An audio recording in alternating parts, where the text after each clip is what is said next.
Hello friends, તો આ મસાલું છે. મસાલાની અંદર બધા મસાલા ઢરી અને તે વેરાય અને ગંદુ થતું હોય છે. મસાલું જો તમે જોઈ શકો છો કે હળદર વઘાર બધા વેરાયા છે. તો તેને આપણે ચોખ્ખું રહે તેની માટેનો તમારી સાથે આઈડિયા શેર કરું છું. તો આ મસાલો બધો ફેંકી દઈ અને આપણે તેને સારી રીતે ધોઈ લઈએ. તો અહીંયા જો સારી રીતે ધોઈ લીધું છે. ત્યાર પછી કોરું કરી આ રીતનું કોઈ જાડું કાગળ હોય ને તમારી પાસે કે બટર પેપર, તે પણ તમે લઈ શકો છો ને તેના માપનું કાપી અને તેની અંદર રાખી દેવાનું. ત્યાર પછી આ રીતે મસાલાની જે ડબ્બીઓ છે તે ડબ્બીઓને પાછી આપણે ગોઠવી દેવાની. તો હવે જો મસાલા ડરશે ને તો તમારે આખું મસાલું ધોવાની જરૂર નહીં પડે. તમારે મસાલાની ડબ્બી કાઢી અને કાગળ કાઢી અને બીજું બદલી દેવાનું. ત્યાર પછીનો આઈડિયા એ છે કે જો સોજીનો શીરો તમે બનાવતા હોય તો આ નાની નાની બે ટિપ્સ મારી જે છે તમે ધ્યાન રાખજો.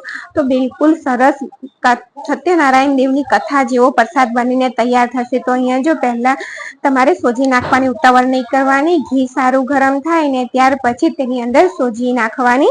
તો અહીંયા ઘી ગરમ થયું ને ત્યાર પછી જ મેં સોજી એડ કરી છે. ત્યાર પછીનો બીજો આઈડિયા એ છે તેની જ અંદર કે તમે આ 1 ચમચી ભરી અને સોજીના શીરાની અંદર બેસન નાખી દેજો.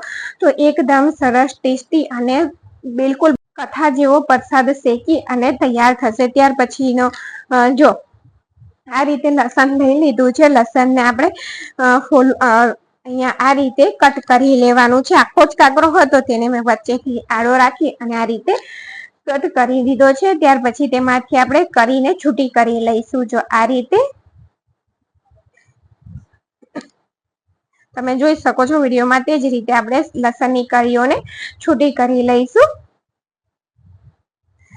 લસણની કળી છૂટી કરી અને આ રીતે આપણે હાથે ઘસવાની છે. જો આ આઈડિયા હેક્સ તમે યુઝ કરતા હોય તો મને કમેન્ટમાં જરૂરથી જણાવજો કે તમે કેવી રીતે તેને યુઝ કરો છો. કારણ કે મારાથી અહીંયા લસણના છોડા કે ફોતરા ઉતર્યા નથી. જો તમને વિડીયોમાં બતાવું છું તો તમે યુઝ કરતા હોય તો મને કમેન્ટમાં જરૂરથી જણાવજો કે કેવી રીતે તમે યુઝ કરો છો આ ટ્રીકને. ત્યાર પછીનો આઈડિયા એ છે કે જો આ તાંબાનો લોટો તમે જોઈ શકો છો કેટલો કાળો થઈ ગયો છે. અહીંયા તમે કોઈ પણ જાતની પિતાંબરી કે વિનેગર વગર અહીંયા તમને એક જ વસ્તુથી આપણે લોટાને ઘસીને તૈયાર ચોખ્ખો કરીશું. તો અહીંયા જે આપણે ખાવા માટે જે સોસ વાપરતા હોઈએ ને તે સોસ લઈ લીધો છે અને આ રીતે આપણે તેને લોટા ઉપર ઘસવાનું છે. અહીંયા બિલકુલ વિડીયોને મેં કટ નથી કર્યો એટલે તમે આ ટ્રીક જરૂર એકવાર અજમાઈ જોજો. બિલકુલ યુઝફુલી છે.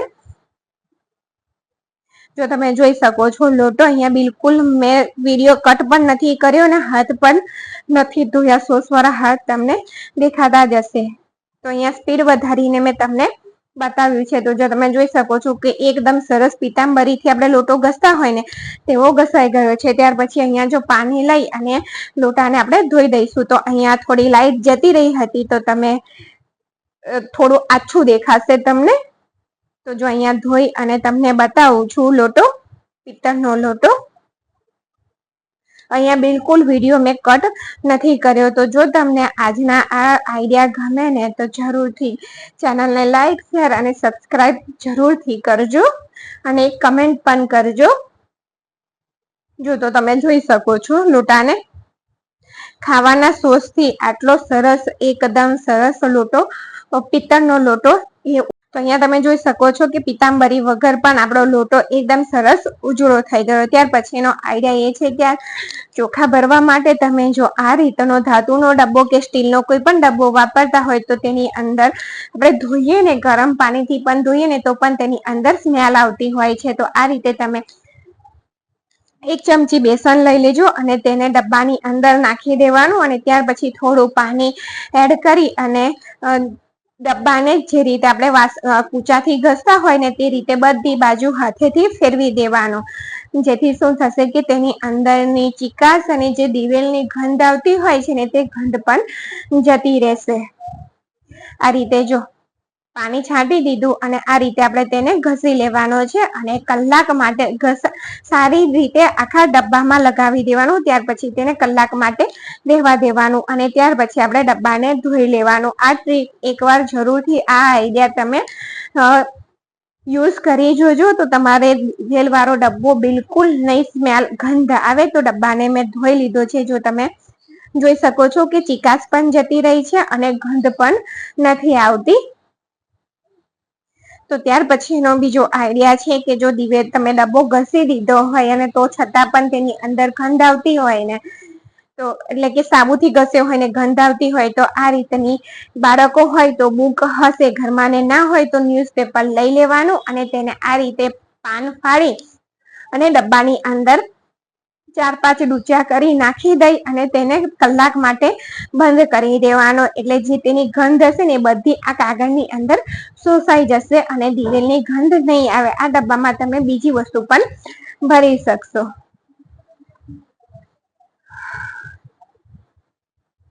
તો ન્યૂઝપેપર હોય તો તમે ન્યૂઝપેપરનો પણ ઉપયોગ કરી શકો છો. અહીંયા મારી જોડે આ જૂની બુક હતી તો તેનો મેં ઉપયોગ કર્યો છે. આપણે આઈડિયા એટલે કે વેસ્ટમાંથી આપણે બેસ્ટ બનાવવાનો ટ્રાય કરવાનો હોય, એટલે આ રીતે તમે યુઝ કરી શકો છો. Thank you for watching.